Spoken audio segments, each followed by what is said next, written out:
Hi, everyone. About a minute on the truth about wind and solar energy that you will not read about in the New York Times. And what is that truth? It's that all across the country, from Maine to Hawaii, rural communities are rejecting wind and solar projects.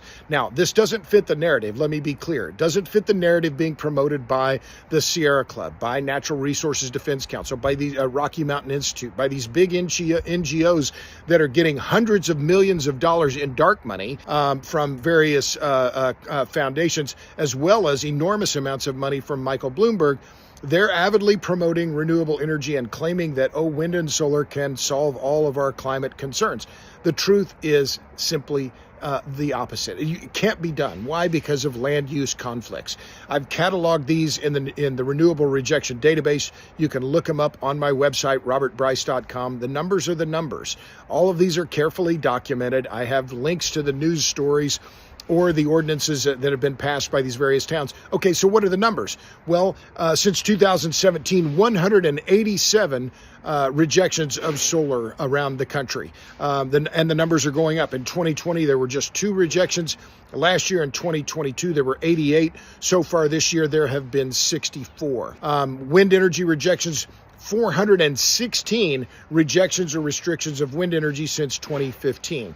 On the solar side, Venango Township in Pennsylvania is among the latest rural governments to reject solar. They rejected a 900-acre project, a proposed 900-acre project that was going to have about 80 megawatts of capacity. Why? Because it didn't conform with the township's land use regulations.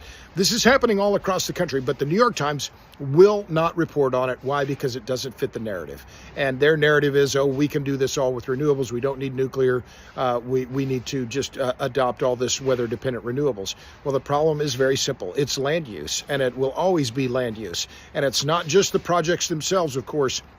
It's also the high voltage transmission lines that are going to be needed to connect them to the rest of the grid. So you can read about this. I've been documenting this. I've been reporting on it for a long time. You can check out the renewable rejection database. It's on my website, robertbryce.com. And of course, you can follow me on Substack, robertbryce.substack.com. Thanks a lot.